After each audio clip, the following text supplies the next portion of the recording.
છેલ્લા એક દિવસમાં કોરોના વાયરસ અંગેની પરિસ્થિતિ અંગેની માહિતી આપવા માંગુ છું. અમદાવાદ શહેર વિસ્તારમાં ગઈકાલે સાંજ સુધીમાં 433 કેસો નોંધાયેલા હતા. ત્યાર પછી 42 નવા કેસો નોંધાયા છે અને ટોટલ 475 કેસ અત્યાર સુધી અમદાવાદ શહેરમાં થયા છે. નવા 42 કેસોમાંથી 17 કેસો મધ્ય ઝોનમાં, 10 કેસ દક્ષિણ ઝોનમાં, 6 કેસ ઉત્તર ઝોનમાં, દક્ષિણ પશ્ચિમ ઝોનમાં 1 કેસ, પશ્ચિમ ઝોનમાં 4 કેસ, ઉત્તર પશ્ચિમ ઝોનમાં 3 કેસ અને પૂર્વ ઝોનમાં 1 કેસ. આવી રીતે 42 નવા કેસ નોંધાયા છે.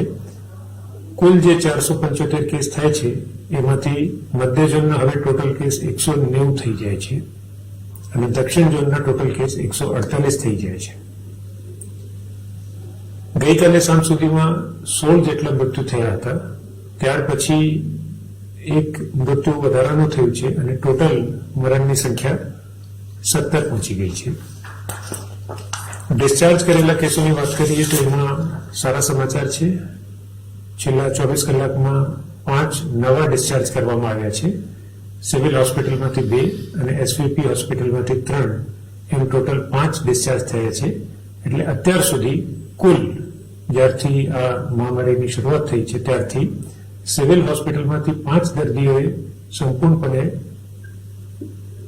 રિકવર થઈને ડિસ્ચાર્જ આપવામાં આવ્યું છે અને એસવીપી હોસ્પિટલમાંથી 12 જેટલા દર્દીઓને એટલે ટોટલ 17 જેટલા દર્દીઓને અત્યાર સુધી ડિસ્ચાર્જ આપવામાં આવેલી છે. લેબોરેટરી પરીક્ષણ અને સેમ્પલ લેવાની વાત જોઈએ તો પેસિવ સર્વેલન્સમાં અત્યાર સુધીમાં 1309 જેટલા ટેસ્ટ થયા છે. એક્ટિવ સર્વેલન્સનો આંકડો ખૂબ સારી રીતે ઝડપથી વધી રહ્યો છે. ટોટલ 7378 અત્યાર સુધીમાં ફિલ્ડ ટીમો દ્વારા ઘરે ઘરે જઈને ફિલ્ડમાં ફરીને જે સેમ્પલ લેવામાં આવ્યા છે એની સંખ્યા 7378 થઈ ગઈ છે.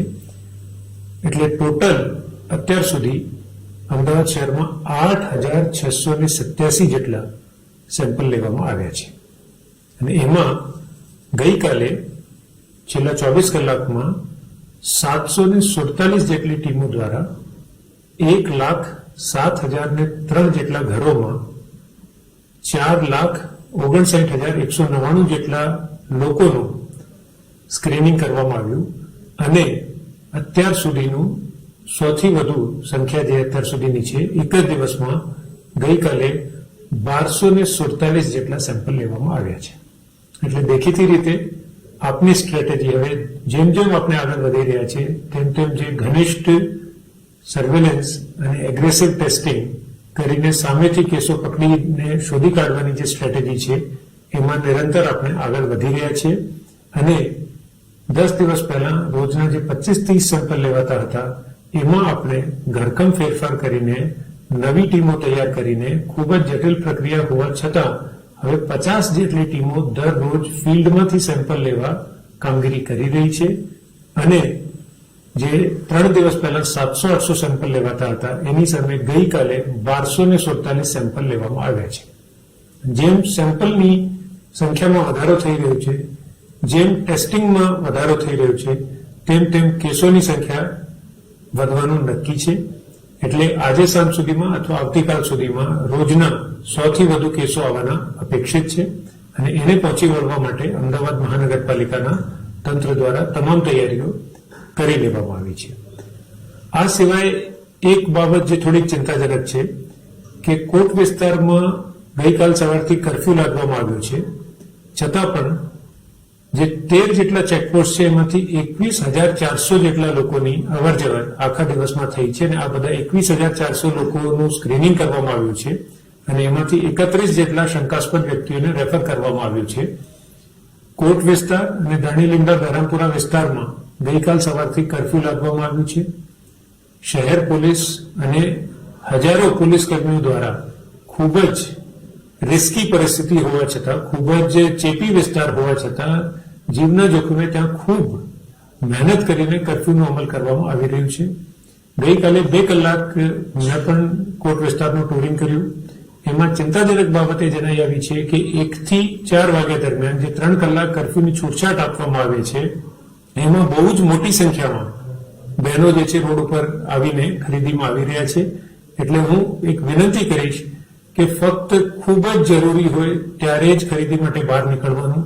દરરોજ ફ્રેશ શાકભાજી, તાજી શાકભાજી લાવવાનો આગ્રહ નહીં રાખવાનો અને જ્યાં સુધી આ કર્ફ્યુ છે 5 દિવસ સુધી, ત્યાં સુધી ઓછામાં ઓછું ઘરથી બહાર નીકળવાનું રાખવું. જો એ જ સંખ્યામાં લોકો મોટી સંખ્યામાં બહાર નીકળશે અને સોશિયલ ડિસ્ટન્સિંગના નિયમોને ગંભીરતાથી નહીં લેશે તો આવનાર સમયમાં પણ કેસોમાં ઘટાડો કરવામાં બાધારૂપ આ બાબત બનશે. જેટલા દર્દીઓ આવેલા છે એના સંપર્કમાં આવેલા લોકોને ક્વોરન્ટાઇન કરવાની કામગીરી જે છે એના ભાગરૂપે અત્યાર સુધીમાં ટોટલ 2857 જેટલા લોકોને કુલ ક્વોરન્ટાઇન કરાયા છે. એ પૈકી 2574 લોકો હોમ ક્વોરન્ટાઇનમાં છે, જ્યારે 283 લોકો એએમસીની સંચાલિત ક્વોરન્ટાઇન ફેસિલિટીમાં છે. આ સિવાય અમુક એક 2-4 નોંધપાત્ર બાબત જે છે, ગઈકાલે એક ધારાસભ્યશ્રીનું અને એક કોર્પોરેટરશ્રીનું પોઝિટિવ ટેસ્ટ આવ્યું હતું. એ બંને અત્યારે એસવીપી હોસ્પિટલમાં ખૂબ જ સારી સારવાર મેળવી રહ્યા છે. બંનેની પરિસ્થિતિ ખૂબ જ સ્થિર છે. એક ધારાસભ્યશ્રી સાથે મારી આજે ફરી સવારે વાતચીત થઈ છે. બીજા લોકોના પણ અમે હોસ્પિટલના તંત્ર મારફતે ફીડબેક મેળવી રહ્યા છીએ. સંપૂર્ણપણે પરિસ્થિતિ એમની નિયંત્રણમાં છે.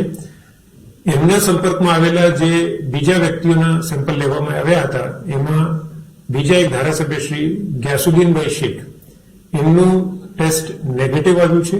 પરંતુ એ જો ગઈકાલે કે 2 દિવસ પહેલા જ ઇમરાનભાઈના સંપર્કમાં હોય તો સ્વાભાવિક છે કે એમનાથી એમને અત્યારે ચેપ ના લાગ્યું હોય અને એમનાથી જો ચેપ લાગ્યું હોય તો એ અત્યારે પોઝિટિવ ના આવે. એટલે એમને એમના કોન્ટેક્ટમાં આવેલ હોવાથી 14 દિવસ સુધી અમે હોમ ક્વોરન્ટાઇન રહેવાની સલાહ આપી રહ્યા છીએ અને જરૂર જણાશે તો 7 દિવસ પછી ફરી એમનો ટેસ્ટ કરવામાં આવશે. બીજા ધારાસભ્ય શ્રી શૈલેષભાઈ પરમાર, એમના ટેસ્ટનો રિપોર્ટ હજુ સુધી આવ્યો નથી.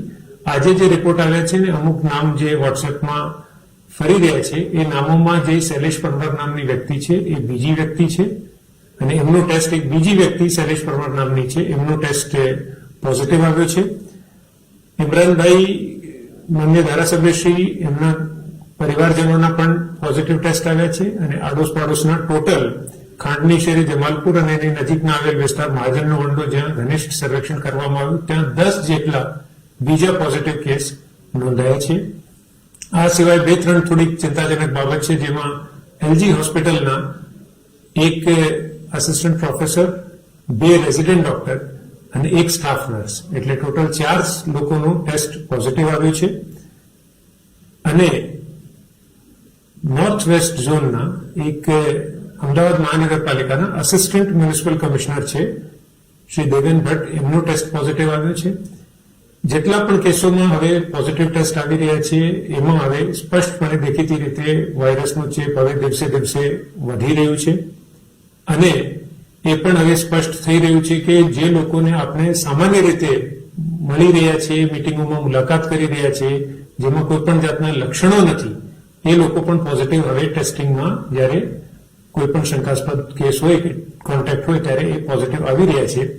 આવા સંજોગોમાં આજે હું એક ખૂબ જ મહત્વપૂર્ણ અપીલ કરવા માંગુ છું અને એક સલાહ આપવા માંગુ છું. હજુ સુધી જોવા મળતી નથી. એટલે આજે હું એક અપીલ જે કરું છું કે જે લોકો છે તમામને, કે હવે આપણે આવી પરિસ્થિતિમાં પહોંચી ગયા છે ત્યારે આપણે તમામ વ્યક્તિઓ બીજી વ્યક્તિને રોગનું ચેપ હોઈ શકે એવું માનીને જ આપણે વ્યવહાર કરવાનો છે. એટલે કોઈ પણ વ્યક્તિ છે એ બીજી અન્ય કોઈ પણ વ્યક્તિને મળે છે ત્યારે એમને મનમાં એવું રાખવાનું કે સામેની વ્યક્તિને ચેપ હોઈ શકે છે, એ પોઝિટિવ હોઈ શકે છે ને એના દ્વારા તમને ચેપ લાગી શકે છે. એટલે જે અંતર જાળવવાનું છે, માસ્ક પહેરવાનું છે, સોશિયલ ડિસ્ટન્સિંગ જાળવવાનું છે, ઘરથી બહાર નહીં નીકળવાનું, આ તમામ બાબતોમાં આપણા નગરજનો આપણે બધા મળીને જેટલું ગંભીર બનીશું એટલું આપણને આવનાર સમયમાં સારું રિઝલ્ટ મળશે. એએમસી અત્યારે અમારા આરોગ્ય વર્કરો બધી મહેનત કરી રહ્યા છે. આપ જોઈ શકો છો એ પ્રમાણે એક પછી એક સામેથી આપણે કેસો શોધીને લાવી રહ્યા છે અને જ્યારે કેસ સામેથી શોધવામાં આવતું હોય તો એના લીધે એક જ કેસ શોધવાના લીધે સેંકડો નવા કેસ અટકી જાય છે અને 10 થી 12 જેટલા મૃત્યુ ઓછા થઈ શકે છે. પરંતુ જ્યાં સુધી દરેકે દરેક અમદાવાદી આ બાબતને ગંભીરતાથી ના લે ત્યાં સુધી આ વાયરસને આપણે આટલી સરળતાથી હરાવી શકશું નહીં. અત્યારે સ્પષ્ટ થઈ રહ્યું છે કે 2 મહિના પહેલા 1 મહિના પહેલા જે પરિસ્થિતિ આપણે માનીને ચાલતા હતા એનાથી આ પરિસ્થિતિ હવે વધુ ગંભીર થવા જઈ રહી છે. એટલે મારું સ્લોગન છે, થિંક પોઝિટિવ, સ્ટે નેગેટિવ. એટલે એવું માનીને ચાલો કે તમારી આજુબાજુની દરેક વ્યક્તિ એ પોઝિટિવ હોઈ શકે છે, એમને ચેપ હોઈ શકે છે. અને એવું માનીને જો તમે તમારી પોતાની જાતને સુરક્ષિત રાખશો તો જ આપણે આ ચેપને આગળ વધારતા અટકાવી શકશું. બાકી સામાન્ય રીતે આપણે દરરોજ જેવી રીતે સામાન્ય રાબેતા મુજબનું જીવન ચાલતું હોય, રોજ આપણે શોપિંગ કરીને બહાર ખરીદી કરવા નીકળશું તો કપરા સંજોગો હજુ વધુ तकलीफમાં આપણને મૂકશે. इसके अलावा एक महत्वपूर्ण बात जो मैं बताना चाहता हूं कि गुलबई टेकरा जो स्लम है उसमें काफी बड़ा एक अभियान किया गया. गुलबई टेकरा के स्लम में 2 दिन पहले एक केस पॉजिटिव पाया गया था. जो रूटीन गाइडलाइन है उसके हिसाब से इस केस को हमें हॉस्पिटल में शिफ्ट करके और उसके जो कॉन्टैक्ट्स हैं उनकी ट्रेसिंग करने का काम जो था वो करना था. परंतु अहमदाबाद शहर में जो रणनीति अभी हम बना के चल रहे हैं उस रणनीति के तहत इंटेंसिव सर्वेलेंस और एग्रेसिव टेस्टिंग का हमारा जो अभियान है उसके तहत ये निर्णय किया गया कि अगले 24 घंटों में गुलबई टेकरा स्लम में 10,000 से ज्यादा जो पॉपुलेशन है उन सभी का मेडिकल चेकअप किया जाएगा. मुझे बताते हुए खुशी है कि हमारी टीमों ने 24 घंटे में ये कार्य सफलतापूर्वक पूर्ण किया है. 20 से ज्यादा टीमें इसमें लगाई गई. अनेक बड़ी संख्या में वहां पे मानव बल लगाया गया, थर्मल गन्स लगाई गई और सभी 10,000 लोगों की वहां पे स्क्रीनिंग की गई. उसके बाद जो 206 सस्पेक्टेड केसेस थे उनके सैंपल लिए गए. एक ही जोन के एक वार्ड के एक छोटे से इलाके के एक स्लम से एक ही दिन में 206 सैंपल लिए गए और कल जो शाम को रिपोर्ट आई उसमें 206 में से 6 सैंपल पॉजिटिव पाए गए. ये जानकारी मिलते ही रात भर एक अभियान चलाया गया है और पूरे गुलबई टेकरा स्लम को क्लस्टर क्वारंटाइन के तहत रख दिया गया है और 10,000 की पूरी पॉपुलेशन को एएमसी के द्वारा खाने पीने की चीजें जो है और सब्जियां, दूध वगैरह उनको मुहैया कराया जाएगा. इस अनुभव को ध्यान में रखते हुए जो वेस्ट जोन में दूसरा बड़ा स्लम है रामापीर का टेकरा, वो करीब गुजरात के सबसे बड़े स्लम्स में से एक है. वहां 15 से 20,000 की पॉपुलेशन रहती है. उनके लिए आज सुबह से 30 मेडिकल टीम्स तैनात कर दी गई हैं और वहां पर भी स्पॉट पे सैंपल लिए जा रहे हैं और मुझे आशा है कि शाम तक आज 10,000 से ज्यादा लोगों की स्क्रीनिंग हो जाएगी और कल शाम तक पूरे रामापीर टेकरा का जो गुजरात का सबसे बड़ा स्लम गिना जाता है उसका पूरा का पूरा हेल्थ चेकअप करके स्क्रीनिंग किया जाएगा और वहां 100, 200, 300 की संख्या में जितने भी केसेस जिसमें ILI सिम्टम्स हो, कुछ भी लक्षण दिखे, उन सभी केसेस के सैंपल लिए जाएंगे. और इसमें एक और नई शुरुआत हमने की है कि अब तक जो 10 दिन पहले 20-30 सैंपल हम ले रहे थे, रोज के 20-30 टेस्ट कर रहे थे, क्रमशः बढ़ाते बढ़ाते हम उसको सैकड़ों में ले गए. फिर पिछले अनेक दिनों से 700-800 के आसपास हम लोग टेस्टिंग कर रहे थे. कल हमने 1247 टेस्ट किए हैं. लगभग अब पूरे देश में अहमदाबाद सबसे ज्यादा टेस्टिंग की श्रेणी में हम पहुंच गए हैं और इसके बहुत ही हमें अच्छे परिणाम मिल रहे हैं कि ज्यादा से ज्यादा केस हम पकड़ पा रहे हैं. हमने टारगेट रखा है कि आज शाम तक हम 1500 के आसपास सैंपल ले पाए. इसके लिए अब तक जो गवर्नमेंट लैब्स हैं उसके ऊपर हम रिलाई कर रहे थे, एएमसी की हमारी टेस्टिंग लेबोरेटरीज है इस पे रिलाई कर रहे थे. आज से हमने जो प्राइवेट लैब्स हैं उनके साथ भी हमने बातचीत शुरू की है और उनमें भी आज से हम सैंपल भेज रहे हैं. प्राइवेट लैब में जो सैंपल जाएंगे उन सैंपल्स का जो सुप्रीम कोर्ट द्वारा जो रेट तय किया गया है 4,500 रुपए, उसके बजाय हमने तीनों जो लैब्स हैं उनको बुलाकर उनसे बातचीत करी है और उन्होंने लगभग 2,000 रुपए में एक टेस्ट करने का एक प्रपोजल हमें दिया है. और हमने ये तय किया है कि समाज में अनेक लोग हैं जो इस समय इस चीज में जुड़ना चाहते हैं, इसलिए हम आज से एक नई चीज की शुरुआत अहमदाबाद शहर में कर रहे हैं, स्पॉन्सर ए टेस्ट. खास करके जितने भी लीडिंग सिटीजन्स हैं, डेवलपर्स हैं, बिजनेसमैन हैं, इंडस्ट्रियलिस्ट हैं, उन सबसे मैं अनुरोध करता हूं कि इस समय जो प्राइवेट लैब्स के थ्रू गरीब लोगों का खास करके जो टेस्टिंग किया जाए उसमें ये सब आगे आए और जो टेस्ट कराने का जो खर्च है वो सीधा प्राइवेट लैब को आपके द्वारा डोनेशन दिया जाएगा। आज सुबह जो रामापीर का टेकरा जो सबसे बड़ा स्लम है उसमें जो काम शुरू किया जा रहा है वहां 200-300 जितने भी टेस्ट होंगे उसको स्पॉन्सर करने की जिम्मेदारी इस्कॉन ग्रुप के श्री प्रवीण भाई कोटक और उनकी पूरी टीम द्वारा ली गई है। इसके लिए मैं आपका धन्यवाद करता हूं और आने वाले दिनों में रोज 400-500 टेस्ट कम से कम हम और ज्यादा कर पाए और प्राइवेट लैब्स में जो इंफ्रास्ट्रक्चर है, कैपेबिलिटी है, उसको भी यूज कर पाए और समाज में जो लोग इस कार्य से जुड़कर योगदान देना चाहते हैं उनको भी जोड़ पाए, क्योंकि शुरुआत से हमारा प्रयास ये रहा है कि ये जो महामारी है ये बहुत बड़ी लड़ाई हमारी है और इसमें सभी लोग अहमदाबाद में अब तक हर चीज में जुड़ रहे हैं। इसी कड़ी को, इसी श्रृंखला को आगे बढ़ाते हुए आज से हमने स्पॉन्सर टेस्ट ये जो योजना की शुरुआत की है। इसके कारण अब हम रोजाना करीब 1,500 टेस्ट कर पाएंगे और इसके कारण जितने भी केस है उसको हम सामने से ढूंढ निकालेंगे। फिर एक बार आखिर में मैं हाथ जोड़कर विनती करूंगा अहमदाबाद के सभी नागरिकों से कि ये जो लड़ाई है इसमें जब तक हर एक अहमदाबाद का नागरिक नहीं जुड़ेगा तब तक हमें दिक्कतें आती रहेंगी। एएमसी आपकी सेवा में है। यदि आपके सारे प्रयासों के बावजूद आपको कोरोना पॉजिटिव टेस्ट किसी भी नागरिक का आता है तो मैं आपको यकीन दिलाता हूं कि दुनिया में जो सबसे अच्छी जो भी ट्रीटमेंट और केयर है वो आज हमारे अहमदाबाद में एसवीपी हॉस्पिटल में मौजूद है और बहुत अच्छा हमने हॉस्पिटल बनाया है। कोविड केयर सेंटर भी हमारा चालू हुआ है, इसलिए कोई भी चिंता इस बारे में ना करें कि अगर किसी को ये रोग हो जाएगा तो क्या होगा। परंतु इस रोग को फैलने से रोकने के लिए हर नागरिक को अपनी जिम्मेदारी निभानी पड़ेगी। हर किसी को अब ये समझना पड़ेगा कि वो बाहर जाकर दूसरे किसी भी व्यक्ति के आसपास जा रहे हैं तो उनको संक्रमण लग सकता है, उनको इन्फेक्शन लग सकता है। आप ये मानकर चलें कि अन्य सभी लोग अगर संक्रमित, कोई भी व्यक्ति संक्रमित हो सकता है, तो आप बिल्कुल किसी के संपर्क में ना आए।